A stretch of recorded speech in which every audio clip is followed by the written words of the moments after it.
Nosso mercado tem algumas coisas muito curiosas. Por exemplo, mercado de SUVs de luxo entre 300 e 500 mil reais. Talvez você pense em volumes de vendas muito pequenos, mas veja só.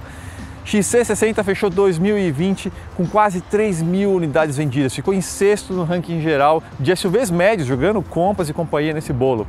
Discovery Sport, 1.600 unidades vendidas e Audi Q5, 1.300 emplacamentos. Detalhe, Q5 fechou 2019 com mais ou menos 2.000 emplacamentos.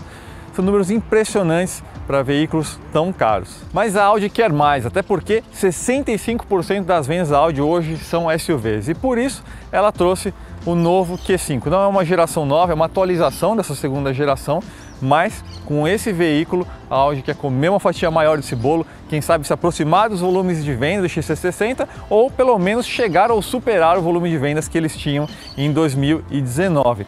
E uma outra novidade é justamente a chegada da carroceria Sportback para ter um produto para fazer frente ao X4. Mas além da carroceria Sportback, que outras mudanças o Q5 trouxe? Teve alguma mudança na parte mecânica? Quais são as mudanças técnicas? Quanto custa? Quais são as versões? Tudo isso você acompanhar a partir de agora aqui no canal da Autoline. Aliás, se você não assinou aí no canal, assine e ative as notificações e siga a gente também nas redes sociais, no Instagram e no Facebook. Solta a vinheta.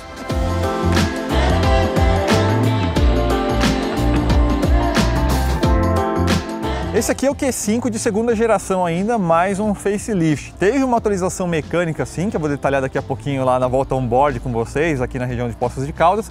Mas a lataria é essencialmente a mesma, então paralamas, portas, teto, pelo menos nessa carroceria SUV aqui, está falando exatamente da mesma carroceria, só que na parte de face e traseira nós tivemos mudanças. Então a grade incorporou essa nova linguagem octogonal da Audi, ela ficou um pouco mais larga, os faróis também assumiram essa linguagem mais trapezoidal, ficaram um pouco mais na extremidade do veículo, agora também tem a opção de matriz de LED, o alojamento desses faróis de neblina também ficaram um pouquinho menores, talvez até em certa medida um pouquinho mais esportivos e a gente também, lógico, tem novas rodas para essa nova fase do Audi Q5. Aqui na traseira o trabalho foi um pouquinho mais sutil. Novidade principal são essas lanternas de OLED, mas são opcional, meio salgado, na casa de 7 mil reais. Você escolhe aqui entre alguns layouts no momento da compra do veículo e o para-choque também é novo, além disso a gente tem novas saídas de escape. Mas a novidade não é só o facelift nesse cara aqui, né? A gente tem uma carroceria nova, como eu falei, que é a Sportback, que é aquele cara azul ali no fundo. Aqui o que acontece? A gente tem uma solução muito parecida com o que a Porsche fez com o Cayenne, inclusive eles compartilham a mesma plataforma MLB. Então note que da coluna B para trás você tem uma linha de caimento de teto completamente diferente que tem os seus preços, aí tem os seus compromissos, né? Então é um veículo que é 2 milímetros mais baixo só no teto, mas aqui dentro você perde 16 milímetros de espaço de cabeça para os ocupantes. Além disso, você perde um volume insignificante, você perde 10 litros no porta-malas, cai de 520 para 510 litros. E tem algumas diferenças estéticas também, além dessa questão da coluna, a gente tem um para-choque diferente aqui, né? Então esse elemento preto ele sobe até aqui e ele também é invertido em relação ao Q5 normal, né? Aqui tem o formato de chifre e ali ele aponta para baixo. Agora, com quem que o Q5 briga? De forma geral, a Audi posicionou esses veículos aqui mais na base da cadeia alimentar dos SUVs de luxo desse porte aqui, o que faz sentido, né? Um posicionamento mais racional, se a gente considerar que aqui no powertrain a gente tem 249 cavalos contra os 292 cavalos do X3 na versão de entrada, né, a 30i, e os 407 cavalos do XC60, lembrando que agora no Brasil só tem a versão Recharge, né, um híbrido plug-in. Então vamos aos preços. Q5 começa em 335 mil reais na versão Prestige, passamos para 370 mil reais na versão S-Line e a S-Line Black topo de linha por 396 mil reais. Lembrando, esses são os preços de pessoa física, né? A Audi na fase de pré-venda lançou aí com os preços de pessoa jurídica um pouquinho mais em conta. Quando a gente vai aqui para o Sportback, a gente tem um preço um pouquinho maior, né? Então não tem versão Prestige, né? Já começa na S-Line, 400 mil reais e 426 mil reais na versão S-Line Black. Ainda, apesar de mais caro do que o Q5, a Sportback ainda é mais em conta que o X4, por exemplo. O X4 mais em conta seria o X-Drive 30i M Sport por 445 mil reais e também é mais em conta do que o GLC, que parte aí de 440 mil reais, mas lembrando que ele tem um diferencial competitivo que agora no Brasil só a versão 220D a diesel. Você consegue financiar tanto o Q5 quanto qualquer um de seus rivais ou qualquer seminovo com até 5 anos de uso com muita facilidade pelo Bradesco Financiamentos em autoline.com.br. Basta clicar em simular financiamento lá no topo do site, escolher a quantidade de parcelas, alguns dados bem básicos e rapidamente você já recebe a melhor proposta. Enquanto você está lá no Autoline, confira também as opções de seminovos que você consegue fazer um upgrade para um full size de luxo muito interessante nessa mesma faixa de preço do Q5. Aqui dentro a gente tem essencialmente a mesma cabine da fase anterior do Q5, lembrando, é a mesma segunda geração, e esse aqui é o sistema MMI Touch, né? Finalmente então touchscreen, um bom sistema, relativamente ágil, ainda que eu acho que as transições de tela, né, ao clique podia ser um pouquinho mais ágil. Você tem esse som de clique, inclusive. Conexão Android Auto, pelo menos precisa de cabo, né? Isso eu já não achei tão interessante, quando a gente tem veículos aí bem mais baratos, como o da Fiat e da Jeep, já fazendo essa conexão Android Auto via Bluetooth, mas é um bom sistema, um bom hardware, muito possivelmente aí a mesma base, inclusive, utilizada em veículos do grupo Volkswagen, né? Pelo menos nesse tipo de mesma tela. Lembrando que a gente tem um sistema de som opcional de R$8.000 da Bang & Olufsen, a gente está falando aí de algo na casa de 800 watts, 19 falantes.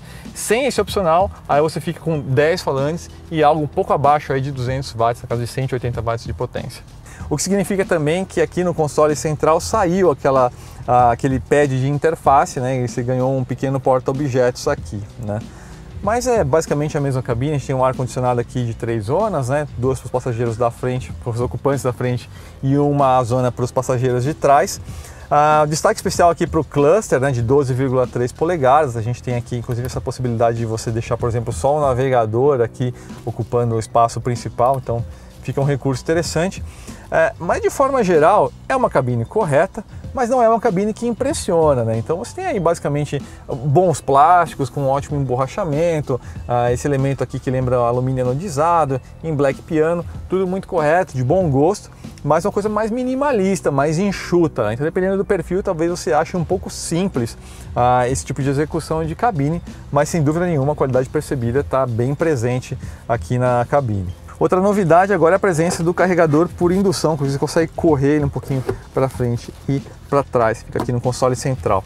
Ergonomia de direção excelente, como não poderia deixar de ser, né? Veículos alemães de forma geral sempre tem uma ergonomia de direção, amplo ajuste aqui, mas de forma geral você se sente muito bem e uma posição de dirigir elevada o suficiente para quem é fã de um SUV, mas também não tão alta a ponto de incomodar quem gosta de uma posição de dirigir um sedã, por exemplo. Agora vamos conferir espaço traseiro. Espaço traseiro é correto. Para 2,82 m de entre-eixos, confesso que eu esperava um pouquinho mais. Se pegar o Taos, por exemplo, a gente tem um espaço para os joelhos aqui consideravelmente maior. Você tem um ajuste aqui de inclinação, né? Tem 2 posições de inclinação do encosto, então você fica numa posição bem confortável para a viagem. A altura de espaço aqui para a cabeça tá ok, é um bom espaço. Lembrando que sempre que você tem um teto panorâmico, você perde um pouquinho de espaço vertical. Tem 1,82 m, então tá de bom tamanho, realmente dá para fazer uma viagem muito confortável aqui no Q5. Aqui embaixo a gente tem o controle de temperatura, né? Lembrando, o ar de 3 zonas, né? E a gente não tem o controle de intensidade de ventilação aqui, mas você consegue meio que controlar isso aqui também pela abertura e fechamento aqui dessas saídas de ar, né? 2 saídas USB aqui e esse túnel aqui um pouquinho elevado, né? Porque por essa questão aí da tração nas 4 rodas prejudica um pouquinho o espaço aí para os passageiros de trás. Agora vamos conferir então como é que fica essa situação aqui de espaço vertical lá no Sportback. Esses 1,6 centímetros a menos, no meu caso, evidentemente, não fez diferença, né? Mas se você está lidando aí na sua família com passageiros altos, de 1,85 m, acho que vale fazer esse teste aqui do espaço vertical se você estiver interessado num Sportback. Aliás, aproveitando além da cor diferente aqui do interior, a gente tem aqui um apoio de braço bem interessante, com também a presença aqui de 2 porta-copos. Mas porta-copos à parte, vamos ver então na prática como que anda o Q5. Vou aproveitar também para explicar as diferenças mecânicas que foram introduzidas nessa nova fase da segunda geração.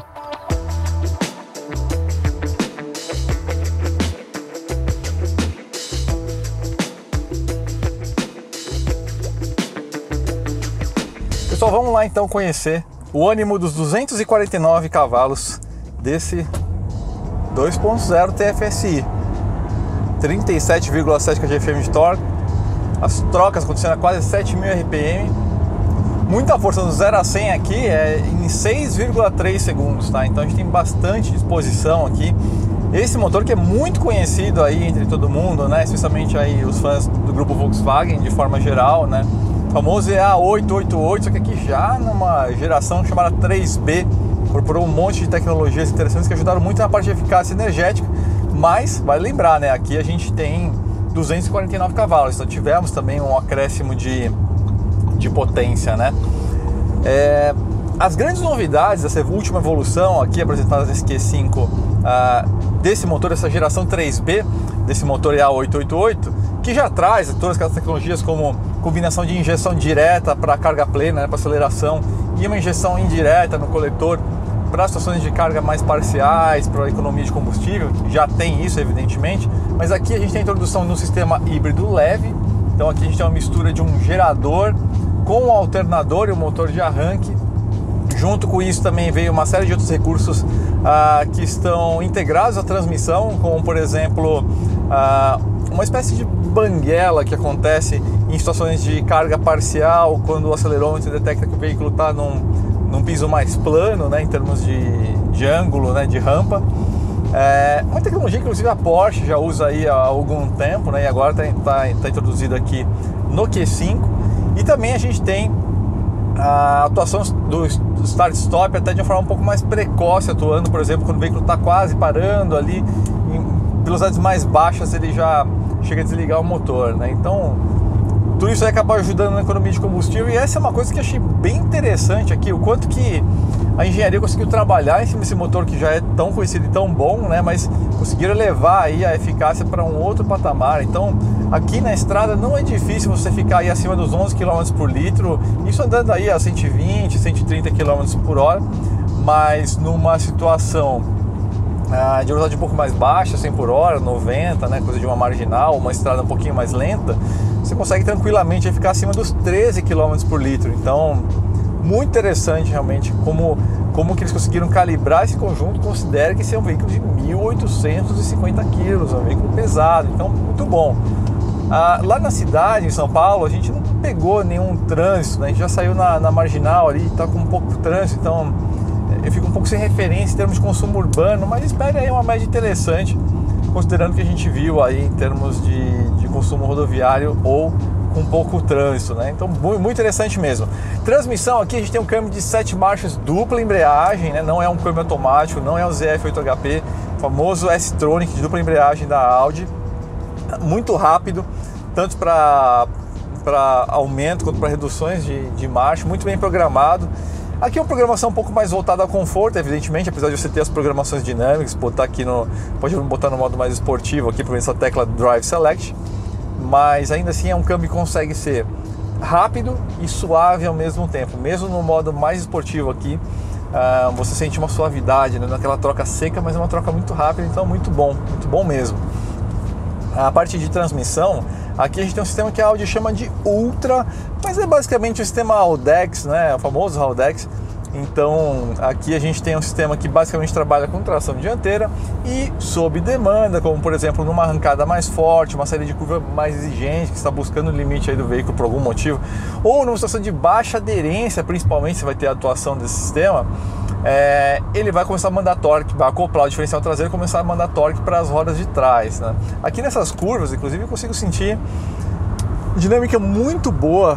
Já era de se esperar, né, pessoal? A gente tem aqui uma plataforma que é a do Cayenne, né, a MLB.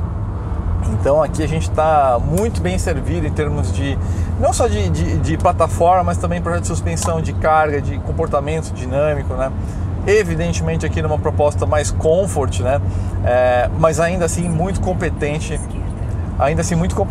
em termos dinâmicos. Então muito satisfatório, bem legal mesmo. E tem um detalhe, hein, pessoal? Aqui a gente tem um sistema de suspensão um pouco mais simples em relação à família Q5. O que eu estou querendo dizer com isso? Lá fora você tem algumas opções que aqui a gente não tem disponível para nós, né? Como por exemplo, de um sistema que eles chamam de Damper Control, né? Basicamente a gente está falando aí de um sistema de carga de amortecedor variável, né? Adaptativo.